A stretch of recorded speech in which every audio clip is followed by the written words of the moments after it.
So we here. I'm waiting right now to get in the port. Just another regular day. Going in the port soon as they open. They open at 5. Normally this line starts forming about 2 or 3 o'clock.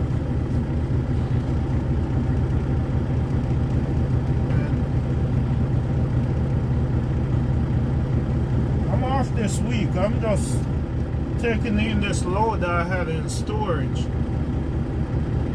I end up getting a delivery date for it, so I'm just going to take it in, then go back and park. Normally for the last few years I've been taking like a week off during the Christmas break.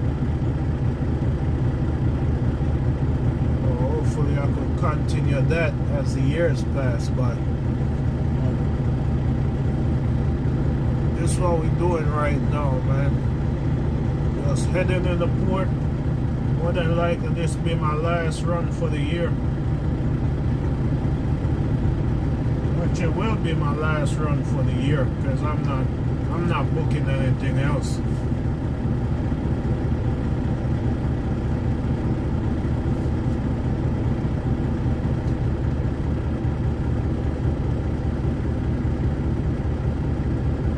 Man, I hope everybody had a good 2021, man. If you're thinking about getting your CDL for 2022,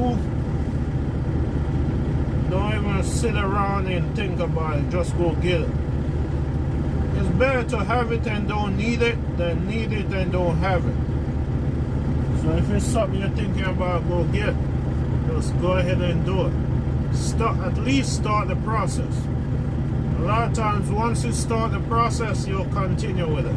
But if you don't start, that's the hardest part, is to get started.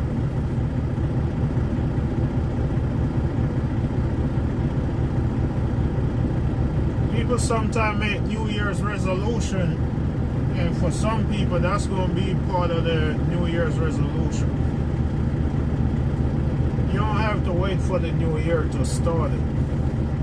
I normally don't make New Year's resolution, because whatever I want to do, I just get up and do it. I don't need a new year to start it. I don't need a time frame to start it, because a lot of times you never start.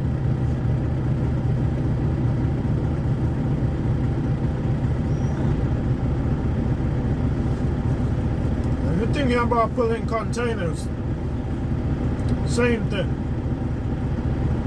If you don't have a TWIC card, go get you a TWIC card. Start the process. Do your research. If you have no experience,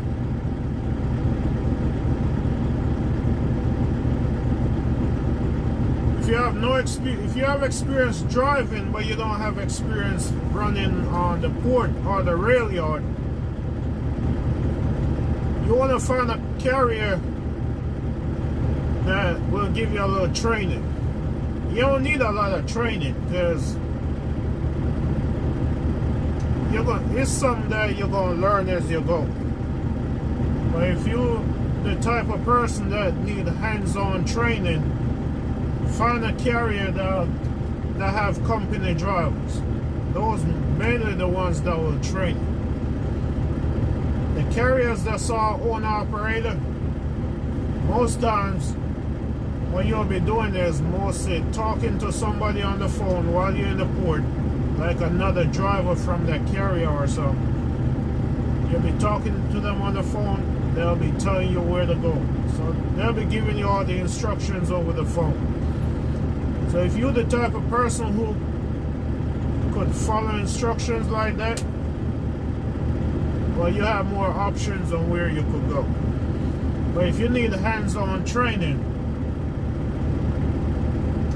you gotta find a carrier that'll train you, or if you know somebody that's already running the port, they could show you the ropes.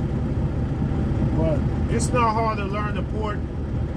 You're gonna take some time to get used to it. the whole setup in the port, the way they load the containers, the way they offload the containers, where you go to get a chassis, what you need to look for when you go to get a chassis, stuff like that. What to stay away from, that way it don't end up costing you money. And certain type of tires you don't want to come out the port with it, because when you come back in with it, if you get an inspection, you're going to be on you. Mostly are the run flats, tires with not a lot of air in it. They call those run flats. When there's not a lot of air in the tire, it wears a lot faster. So if you run down the road with it, come back, the tire are worn out, you might end up getting charged for it. So it's a lot of little petty stuff that you gotta stay away from. And it's good if you have somebody to show you the ropes on things like that. You gotta know when to hold on to a chassis, when to let a chassis go. That way the carrier don't end up getting billed for it. And a lot of these stuff, the carrier you go to, they'll explain it to you. But just like anything else, you're going to forget once you get out here. But as time goes by, you're going to get in the groove of what's going on.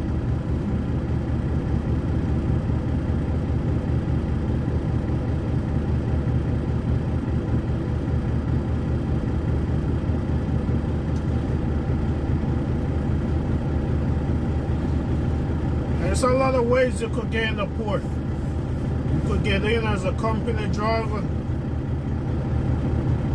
on a W-2. You could get in working 1099 for an owner-operator. You could get in as an owner-operator with your own truck, lease on to the carrier. You could get in as a motor carrier. That means you have your own authority.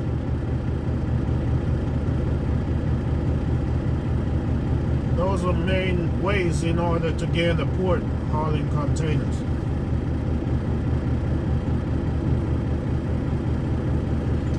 It's going to take you a while to get used to the ship lines, like the name that's on the container, and some of the containers that don't have names on them.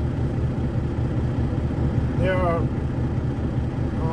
websites or apps you could use to run that container number to see which ship line it belongs to. When you're taking an empty out the port, you need to know what ship line they're empty from. That way, if you come to one of these ports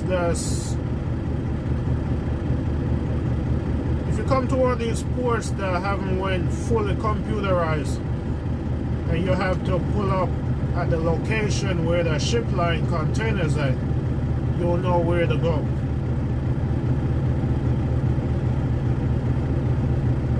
When you're coming in, if you get in the gate, if you get in the line at the gate, you could ask them guys at the gate where that ship line is. But sometimes you're gonna notice the person that know the way the port's set up, he'll go around you and go right to the location. So by you knowing where these stuff at, you might have a faster transaction at the port.